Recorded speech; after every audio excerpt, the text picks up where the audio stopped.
ओम विष्णुपादाय कृष्णप्रेष्ठाय भूतले श्रीमते भक्ति वेदांत स्वामिनिति नामिने हरे कृष्ण कृष्ण कृष्ण हरे हरे हरे राम राम राम हरे हरे। श्रील ऐसी भक्ति वेदांत स्वामी प्रभुपाद की जय। आचार्य महात्मा गांधी जी की जय। भगवद गीता 2020 में आपका स्वागत है। आज की श्लोक संख्या 8वें अध्याय का 14वां श्लोक है। भगवान ने अपनी करुणा से 8वें अध्याय के 5वें श्लोक से लेकर के 8वें श्लोक तक पहले हमें सगुण साकार की उपासना और अंतिम क्षणों में कैसे सगुण साकार की उपासना करने वाले भक्त उनका स्मरण करते हुए उनको प्राप्त हो जाते हैं, ये बताया।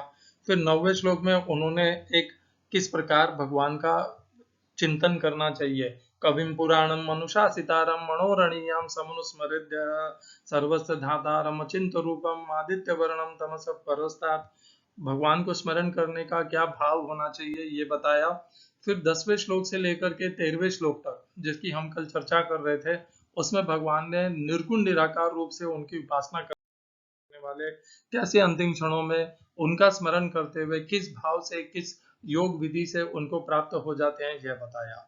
आज भगवान 8वें अध्याय के 14वें श्लोक का चर्चा करेंगे। उसके पहले हम 13वें श्लोक का पुनर्कथन कर लेते हैं। ओम मित्येकाक्षरम ब्रह्म व्यारन माम अनुस्मरन् यः प्रयाति तजन देहम स याति परमां गतिम। ओम इति एक अक्षरम ब्रह्म, व्याहरण माम, माम अर्थात मुझको, परंतु यहाँ पर जो माम है वह भगवान श्री कृष्ण के सगुण साकार रूप नहीं है, भगवान श्री कृष्ण का निर्गुण निराकार रूप है। अनुस्मरण, स्मरण करता हुआ। यह प्रयाति तजन देहम, चिंतन करता हुआ, जो देह का त्याग करता है, जो देह को छोड़ करके जाता है। सह, वह याति, प्राप्त करता है। पराम गतिम, भगवान परम गतिम इसको भी कहते हैं। 8वें अध्याय के 15वें श्लोक में भगवान कहते हैं जो सगुण साकार रूप से जाते हैं वे भी उसी परम गति को प्राप्त करते हैं। उस श्लोक में भी भगवान ने माम शब्द का प्रयोग किया है। उस श्लोक में 8वें अध्याय के 15वें श्लोक में भी भगवान ने पराम गतिम का शब्द का प्रयोग किया है। ओम, इस प्रकार ये भगवान का उच्चारण नाम और स्वरूप है।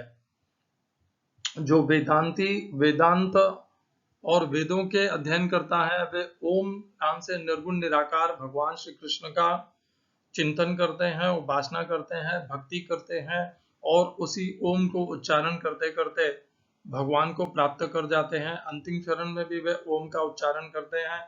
जिस प्रकार अंतिम क्षणों में श्रील प्रभुपाद ने हरे कृष्ण का उच्चारण किया, महात्मा गांधी जी ने हरे राम का उच्चारण किया, इस प्रकार जिस जिस भाव का भक्त स्मरण करता हुआ अंतिम क्षणों में भगवान को स्मरण करता है वह भगवान को प्राप्त हो जाता है। भगवान को स्मरण करने के भाव भिन्न भिन्न हो सकते हैं, परंतु भगवान तथा उनकी धाम, उनकी गति, भगवान परम गति एक ही है, सर्वश्रेष्ठ एक ही है। सर्वश्रेष्ठ गति में और कोई स्पर्धा नहीं है। और हमने ये देखा कि किस प्रकार जो सगुण साकार के उपासक हैं वे भगवान का भी, जिस भगवान मनुष्य को बनाता है और आचार्य, गुरु और संस्थाएं भगवान को बना देती हैं। भगवान जो नहीं कहते हैं कि मैं ऐसा नहीं हूं, वह भगवान को वैसा भी बनाने में सक्षम होती हैं। तो जो सगुण साकार की संस्थाएं हैं वे भगवान को ब्रह्म ज्योति वाली भगवान भी बना देते हैं, जबकि भगवान ने ऐसा कुछ कहा नहीं कि मेरा ब्रह्म ज्योति में निर्गुण निराकार के लीन हो जाते हैं और वह मेरा निम्न श्रेणी का स्वरूप है, ऐसा कहा नहीं। परंतु सगुण साकार के उपासक संस्थाएं भगवान को अलग अलग श्रेणियों में विभाजित कर देते हैं। सगुण साकार भगवान श्री कृष्ण को सर्वश्रेष्ठ ब्रह्म ज्योति रूपी निर्गुण निराकार भगवान श्री कृष्ण को निम्न श्रेणी, इस प्रकार भगवान को बनाते हैं। भगवान ने ममैवांशो जीव लोके जीव भूत सनातन मनःषष्ठानि इंद्रियाणि प्रकृति स्थानी कर्षति। भगवान ने मनुष्य को बनाते हुए उनका विभाजन नहीं किया, एक ही प्रकार के मनुष्य बनाए। ममैवांशो जीव लोके जीव भूतस, योनियां भिन्न भिन्न जरूर बनाई, परंतु मनुष्यों में सब एक ही जैसे बनाए। परंतु मनुष्यों ने अपने अंदर तो विभाजन किया ही किया, उन्होंने भगवान में भी विभाजन कर दिया कि ये मेरे भगवान हैं, ये तुम्हारे भगवान हैं, और ये निम्न है और ये श्रेष्ठ है। इसीलिए कहता हूं कि आचार्य, गुरु और संस्थाओं ने भगवान को बना दिया। वो भगवान को बनाने में भी सक्षम है। जो क्षमता भगवान ने उनमें नहीं प्रदान की, वो आचार्य, गुरु और संस्थाएं इतनी सक्षम हो गई अपनी दृढ़ता, हठता और हठी स्वभाव और अपने अहंकार के कारण कि वे अपने को श्रेष्ठ और बाकी सबको निम्न स्थापित करने के लिए किसी भी हद तक चले जाते हैं, सारी सीमाएं लांघ जाते हैं। ऐसा नहीं होना चाहिए। निर्गुण निराकार और सगुण साकार के बीच में स्पर्धा नहीं करनी चाहिए, करवानी भी नहीं चाहिए। और आज के श्लोक में वह और स्पष्ट भी हो जाएगा। तो आज के श्लोक पर चलते हैं। अनन्य चेता सततम यो मां स्मरति नित्यशः तस्याहं सुलभ पार्थ नित्ययुक्तस्य योगिनः। हिंदी अनुवाद गीता यथारूप श्रील प्रभुपाद। हे अर्जुन, जो अनन्य भाव से निरंतर मेरा स्मरण करता है उसके लिए मैं सुलभ हूं, क्योंकि वह मेरी भक्ति में प्रवृत्त रहता है। English translation Gita as it is Swami Prabhupada. For one who remembers me without deviation, I am easy to obtain, O son of Pritha, because of his constant engagement in devotional service. इस श्लोक में प्रयोग किए गए संस्कृत शब्दों के अर्थ हैं अनन्य चेताहा, अविचलित मन से, अविचलित भाव से, अनन्य चेताहा, सततम सदैव, यो जो, माम मुझको, मुझ कृष्ण को, सगुण साकार रूप को, स्मरति स्मरण करता है, नित्यशः प्रत्येक पल नियमित रूप से। दूसरी पंक्ति तस्य उसे, अहम मैं, सुलभः सरलता से, प्राप्त पार्थ हे प्रथापुत्र, नित्य नियमित रूप से, युक्त लगे हुए, प्रयत्नशील प्रयत्न करते हुए और मुझसे जुड़े हुए, योगिन भक्तों के, योगिन भक्त के लिए, योगियों के लिए। इस श्लोक का तात्पर्य गीता यथारूप स्वामी प्रभुपाद द्वारा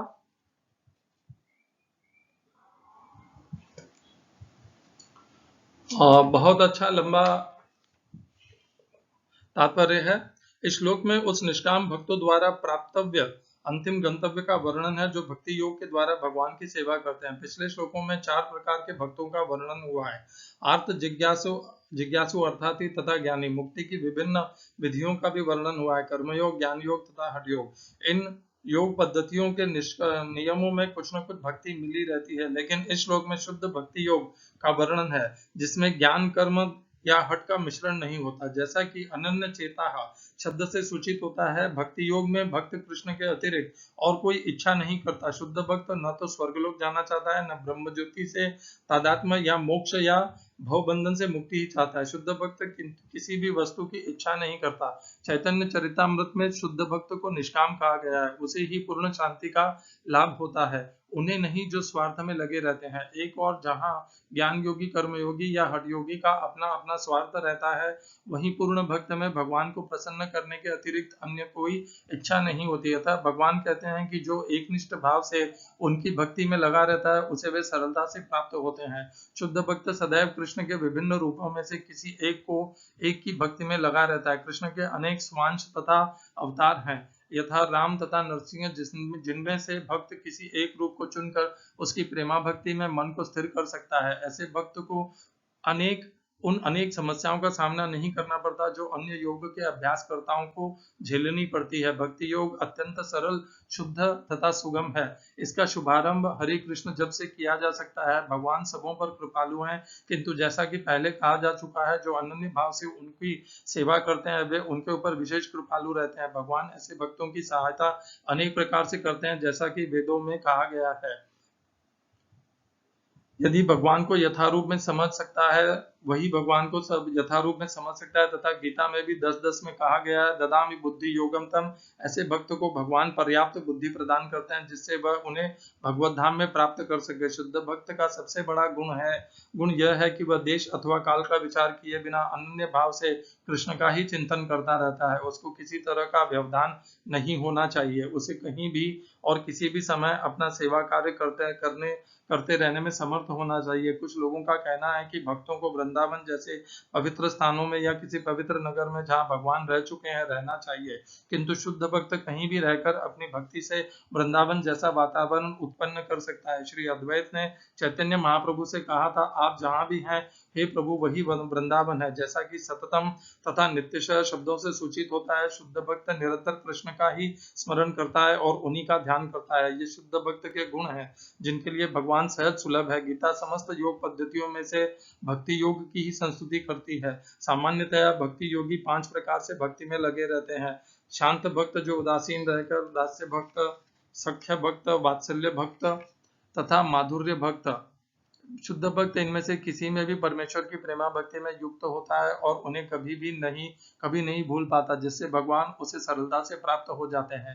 जिस प्रकार शुद्ध भक्त क्षण भर के लिए भी भगवान को नहीं भूलता, उसी प्रकार भगवान भी अपने शुद्ध भक्त को क्षण भर के लिए भी नहीं भूलते। हरे कृष्ण कृष्ण कृष्ण हरे हरे, हरे राम राम राम हरे हरे। इस महामंत्र के कीर्तन की कृष्ण भावना भावित विधि का यही सबसे बड़ा आशीर्वाद है। ओम अज्ञानतिमिरन्धस्य ज्ञानाञ्जनशलाकया चक्षुरुन्मीलितं येन तस्मै श्री गुरुवे नमः। एकं शास्त्रं देवकी पुत्र गीतम्, एको देवो देवकी पुत्र एव, एको मंत्रस्तस्य नामानि यानि, कर्माप्येकं तस्य देवस्य सेवा। हरे कृष्णा।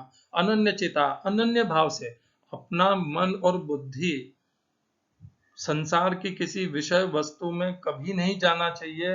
वो पूर्णतया एक दीपक वायु रहित स्थान पर कैसे जैसे दीपक की लौ स्थिर होती है, उसी प्रकार भक्त का मन और बुद्धि सदैव भगवान और केवल भगवान में ही स्थिर होनी चाहिए। तब वह अनन्य चेता भक्ति कहलाई जा सकती है। सततम, निरंतर, नियमित रूप से। ऐसा नहीं कि सुबह प्रातः ब्रह्म मुहूर्त में 5 से 7 किया और फिर भूल गए भगवान को, ऐसे नहीं। पूरे 24 घंटे पूर्ण आयु भगवान की ही निरंतर भक्ति। सततम यो माम यहाँ पर सगुण साकार रूप का वर्णन हो रहा है।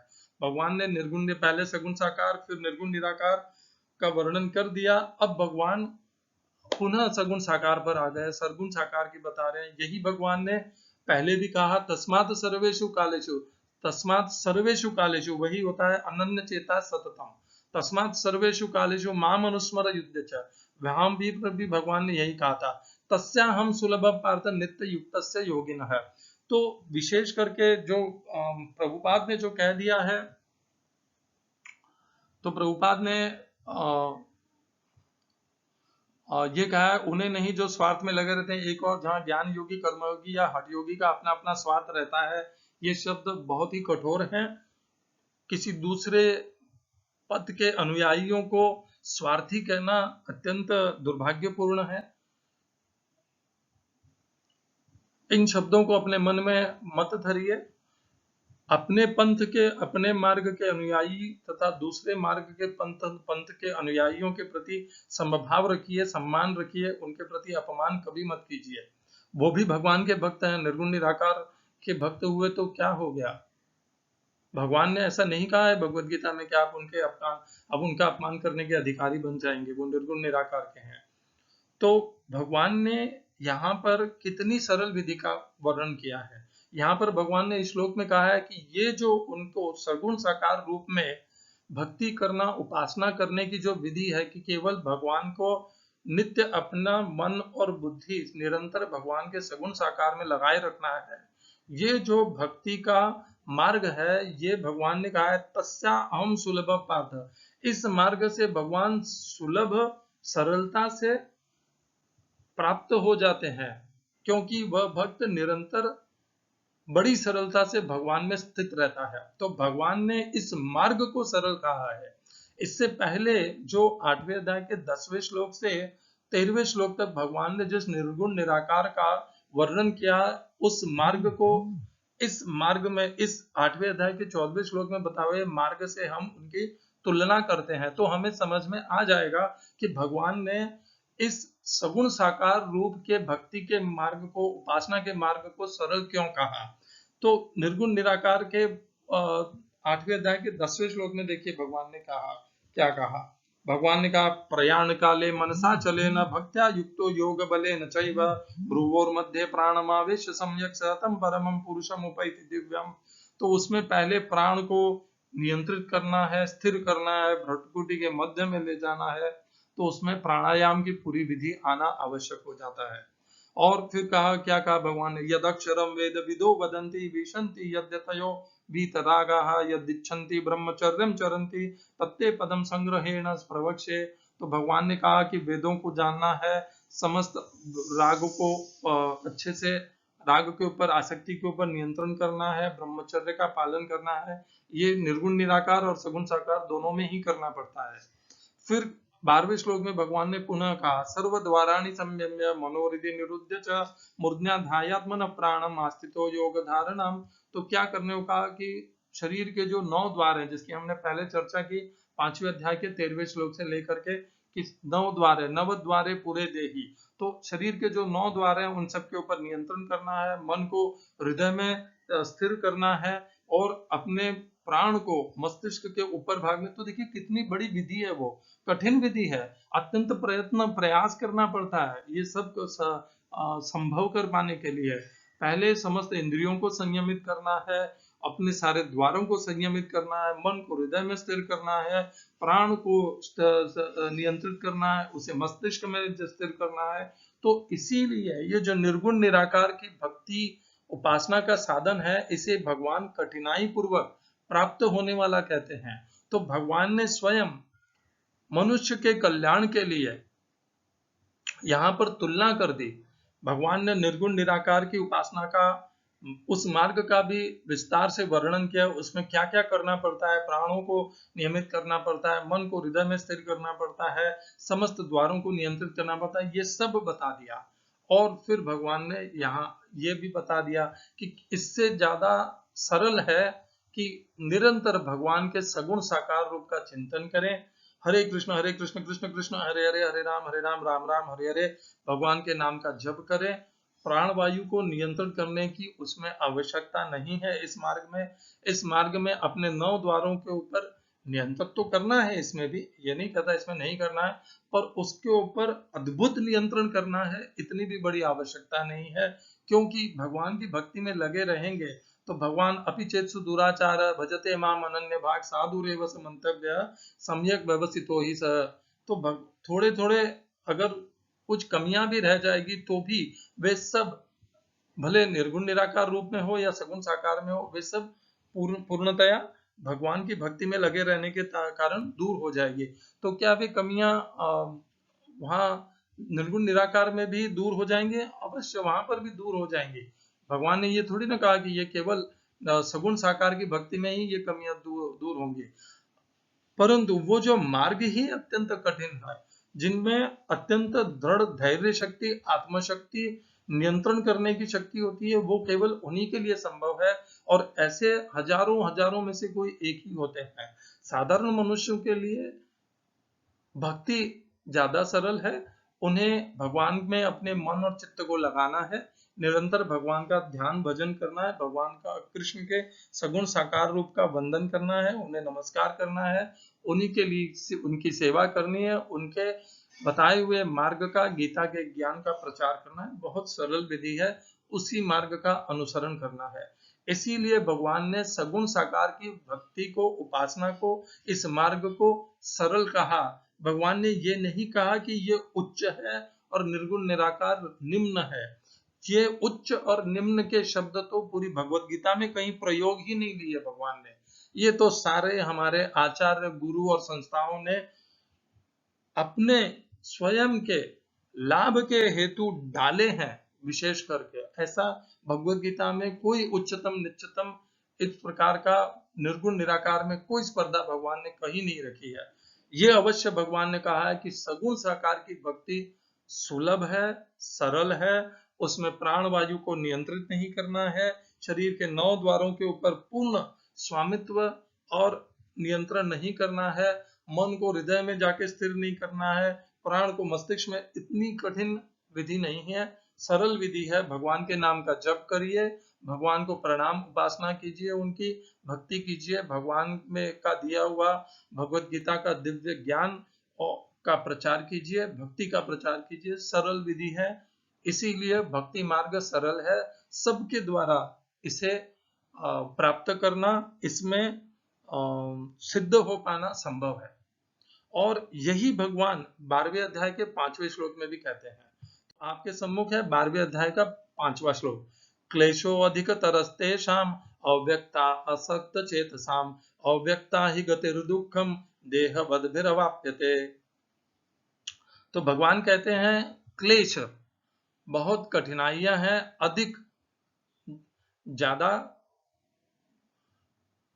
तेषाम किसमें, उसमें, अव्यक्त जो अव्यक्त में जिनकी मन और बुद्धि आसक्त हो गई है, उस मार्ग की उपासना में आसक्त हो गई है, उनका वह मार्ग अत्यंत कठिन है। अव्यक्ता की जो ये अव्यक्त की गति है, जो यह अव्यक्त को प्राप्त करने की, उसकी उपासना करने का मार्ग है, यह हम देहधारी देहवद्भिर अवाप्यते, यह देहधारियों के लिए प्राप्त कर पाना अवाप्यते, कठिन है, असंभव जैसा है। तो इसी करके, केवल और केवल इसी करके भगवान ने हम देहधारियों के लिए स्वयं निर्धारित कर दिया है कि निर्गुण निराकार के स्पर्धा में सगुण साकार की जो उपासना है, वह मार्ग वह सरल है, और सामान्य मनुष्य के लिए सिद्ध हो पाना उस मार्ग में संभव है। तो आप सबसे निवेदन है, भगवान की सगुण साकार रूप में भक्ति कीजिए।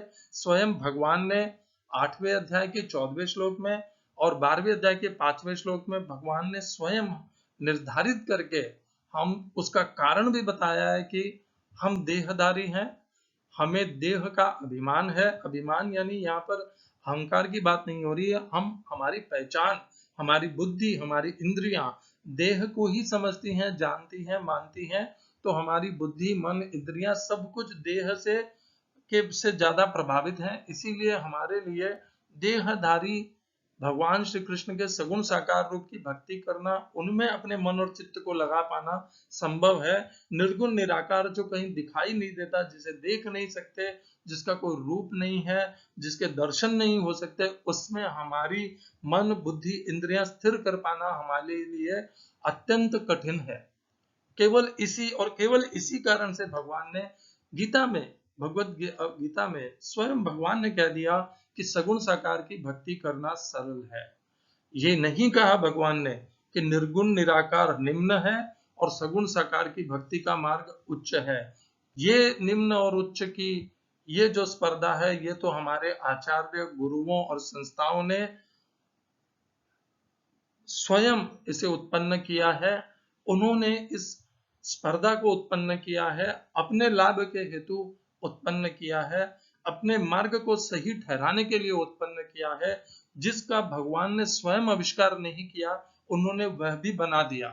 इस यही मानवता की संभव करने की शक्ति है, जो भगवान उन्हें प्रदान नहीं करता, परंतु मनुष्य अपने स्वार्थ और लाभ के हेतु वह बना देता है, जिसका स्वयं भगवान भी अनुमान नहीं करते कि ऐसा भी कर देगा ये मनुष्य। तो आप सबसे विनंती है, भगवान की सगुण साकार भगवान श्री कृष्ण के रूप में उनकी भक्ति कीजिए। और भक्ति के मार्ग सरल है। अपने मन और बुद्धि को अनन्य चेता सततम सदैव खाते पीते, उठते बोलते, व्यापार करते, चलते फिरते अपने मन को भगवान में लगाए रखिए, निरंतर उनका स्मरण बनाए रखिए। यह मार्ग अत्यंत सरल है। भगवान तो अर्जुन को कहते हैं कि तू युद्ध करते हुए भी मेरा स्मरण कर, तस्मात् सर्वेषु कालेषु माम अनुस्मर युद्ध च, युद्ध करते हुए भी मेरा स्मरण कर।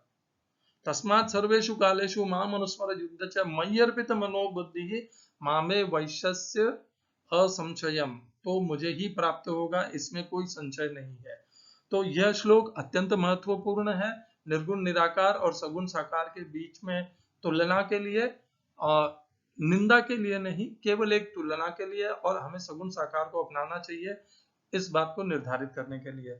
हरे कृष्णा। श्रील एसी भक्ति वेदांत स्वामी प्रभुपाद की जय। आचार्य महात्मा गांधी जी की जय।